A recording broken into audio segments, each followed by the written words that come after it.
శ్రీభ్యో నమః శ్రీమాత్రే నమః.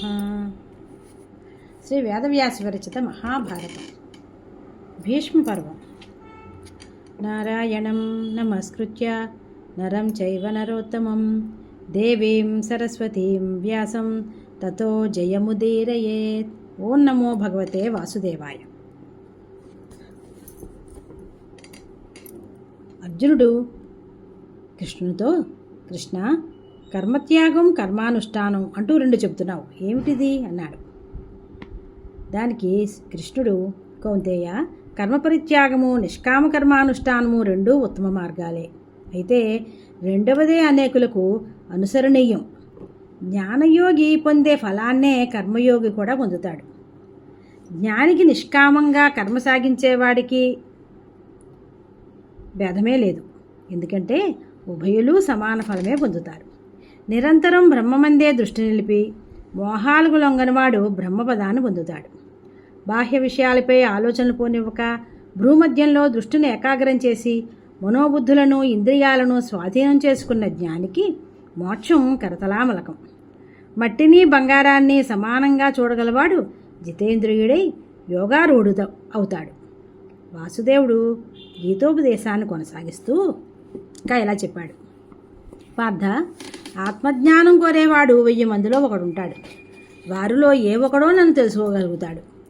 భూమి, జలము, అగ్ని, వాయువు, ఆకాశము, మనస్సు, బుద్ధి, అహంకారము అనే 8 రూపాలలో మాయ కనిపిస్తూ ఉంటుంది.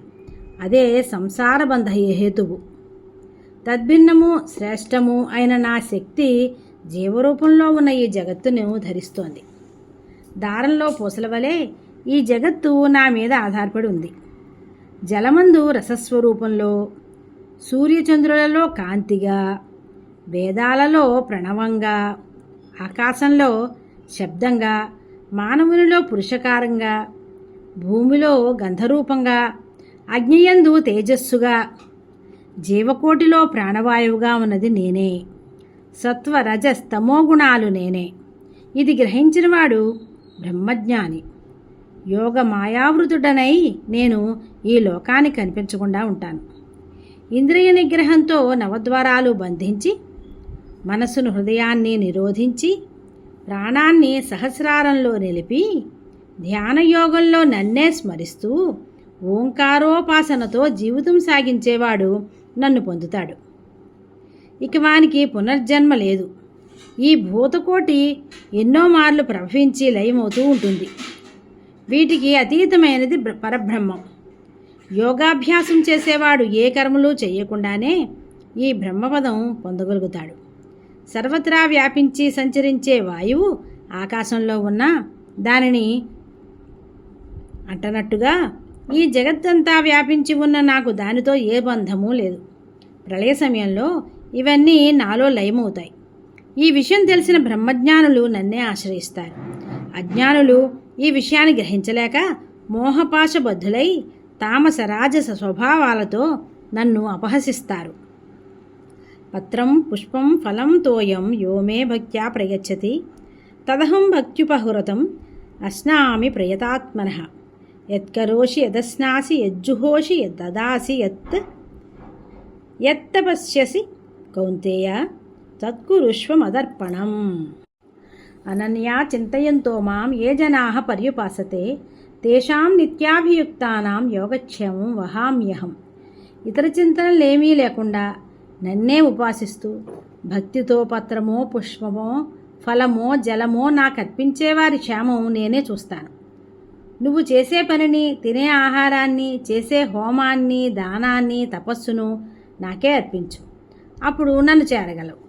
సర్వభూతాల యందు నాకు సమభావమే ఉంది. నేనే విష్ణువును, సూర్యుడును, చంద్రుడను. వేదానాం సామవేదోస్మి, దేవానామస్మి వాసవః, ఇంద్రియాణం మనచ్ఛాస్మి, భూతానామస్మి చేతన. ఇంత దేనికి? స్థావర జంగమాత్మక భూతకోటి అంతా నేనే. నాలో నీ ఒక్క అంశతో ఈ సర్వప్రపంచం నిండి ఉన్నది అంటుండగా, కిరీటి, మాధవ, నీ మాటలు వింటుంటే నా మోహాంధకారం పటాపంచలైంది. ఒక్కసారి నీ స్వరూపంతో నాకు సాక్షాత్కరించు అన్నాడు. దానికి కృష్ణుడు, అర్జున చూడు, ఈ నిఖిల ప్రపంచాన్ని నాలో చూడడానికి నీకు దివ్య దృష్టి అనుగ్రహిస్తున్నాను. నీ చర్మచక్షువులకు ఆ శక్తి లేదు అని విశ్వరూపం ధరించాడు వాసుదేవుడు.